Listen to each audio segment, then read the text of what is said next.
Muli Bwanji from Keswick Village. This is the Rorschach Malawi update from the 13th of August 2024. A quick summary of what's going down in Malawi. To start off, political parties have been electing their newest party leaders in readiness for the 2025 elections. Locals have their eyes on the Democratic Progressive Party, or the DPP, as it will be holding its convention in Blantyre on Sunday the 18th to elect its leaders. George Chaponda, the chairperson of the DPP, said they are expecting a delegation of 2,600 members from across the country to convene at the Common Market for Eastern and Southern Africa Hall for the conference. He said all positions will be up for grabs except for the presidential seat, which is currently being held by former President Peter Mutharika. Chaponda said Mutharika will go unopposed as he is the only one who collected the presidential nomination papers. Another political party, the ruling Malawi Congress Party, or MCP, held its convention last Thursday in Lilongwe in what local media described as a free and fair election. The results of the election were shared on Friday the 9th. Among others, Catherine Gotani-Hara, who is commonly known for her role as Speaker of the Parliament, became the first woman in Malawi's history to hold the position of MCP Vice President. Meanwhile, in the latest political development, the People's Party, or PP, exited from the Tonse Alliance. The Tonse Alliance was formed when 9 political parties, including the MCP, the PP, and the United Transformation Movement, or UTM, came together to remove the then-ruling party, the DPP, from the government. The alliance started falling apart when one of its founders, Saulos Chilima, the late vice president and leader of UTM, died in a plane crash in June. 5 parties have since left the alliance, leaving MCP with 3 partners. Local media predicts that the remaining 3 political parties will leave the alliance by 2025, when locals will be voting for a new president. The 2024-2025 school calendar is now out.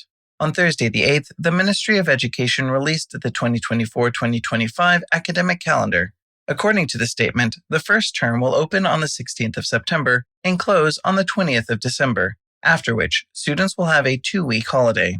The second term will be open on the 6th of January and close on the 11th of April, and will be followed by another 2-week holiday. Then, schools will have their third and final term from the 28th of April to the 25th of July. The academic calendar applies to all primary and secondary school students, but is subject to change for students who will sit for the national exams, such as those in Standard 8, Form 2, and Form 4. Perhaps the news will also help to put to rest rumors that Form 4 students will have to resit their Malawi School Certification of Education, or MSCE exams, which they wrote in June. A statement circulating on social media said the MSCE exams were canceled due to some mishaps, such as cheating during the exams and failure of the exam papers to reach some schools on time. However, the Malawi National Examinations Board wrote a statement denying and dismissing the claims. Their post simply took the circulating statement and wrote, "Fake," on it in bold capital letters in red ink. There are new developments for tertiary schools too. For instance, after hosting its annual Mental Health Week from Monday the 5th to Friday the 9th, the Malawi University of Business and Applied Sciences, or MUBUS, is now hosting its second annual Research and Innovation Week from Monday the 12th to Wednesday the 14th. It is being held under the theme Research and Innovation for Wealth Creation. Medalitso Sakama, the head of Research and Innovation at MUBUS, said the event will help boost the country's economic growth by using innovation to address local challenges. Local news said the event comprises showcases of the university's students and has delegates from 12 African countries, including Kenya, Ethiopia, and South Africa. Meanwhile, the University of Malawi, or UNIMA, is getting ready to host its second edition of the UNIMA Theater Festival from the 22nd to the 24th of November at the school's premises in Zomba.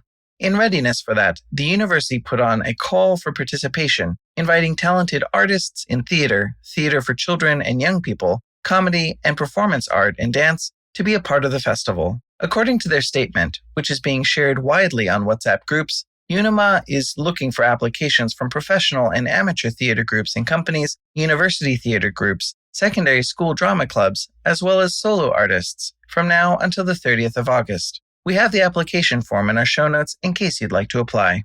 In development news, the Queen Elizabeth Central Hospital in Blantyre now has a Clinical Research Excellence and Training Open Resource Center, or CREATOR. It was opened on Wednesday the 7th in the presence of President Lazarus Chakwera.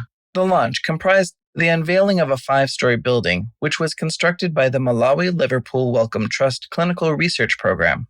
The building has a digital library, a health research innovation hub, and a postgraduate resource center. CREATOR is open to both professionals and medical students who would like to conduct research on pressing local health issues. Moving on, a local telecommunication company, Telecom Networks Malawi, or TNM, launched a range of Fintech solutions that will help increase their customers' access to cash flow. The new solutions include a micro-merchant wallet, which Michael Herbert, TNM's chief executive officer, said will help small business owners access money to make payments without needing to carry cash around. He said this creates a safe transaction environment for both the business and its customers. Another innovation, the Mpamba QuickPay solution, helps customers make payments using QR codes. Herbert said that customers can use their smartphones to scan QR codes at checkout points in grocery stores to make payments instead of paying with cash. With such innovations, it makes sense that banks have lost about 700,000 customers to mobile network operators in the past decade. These statistics come from a study that was done by Finmark Trust, an independent nonprofit trust that promotes financial inclusion and regional financial integration. The study also said that Malawi has experienced a decline in banked adults from 27% in 2014 to 13% in 2024. On the flip side, mobile network operators experienced a boom during the same period from 18% to 73%.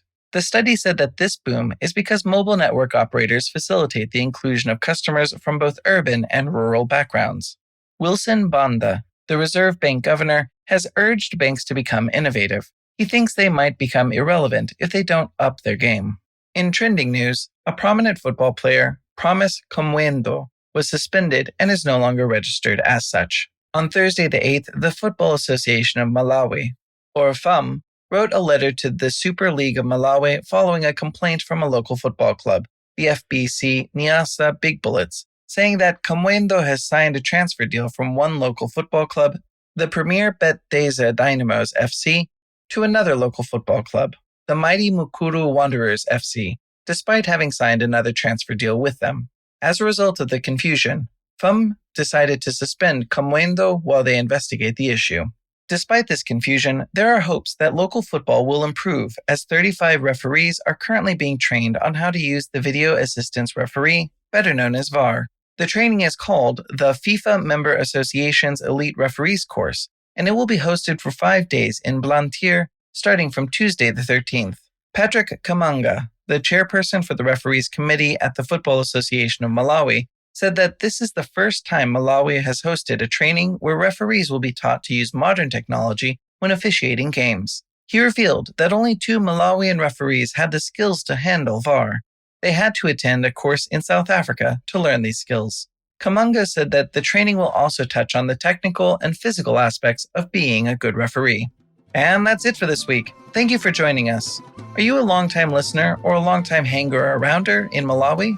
Want to participate in the show? Well, this is your chance. We're looking for listener anecdotes or tips about living in Malawi to share with the community of listeners. Restaurant recommendations, tours you've enjoyed, cultural activities, anything you would want to share, we'll be happy to hear. Let's chat. Email us at info@rorschach.com with a relevant subject line. Pitani Buindo.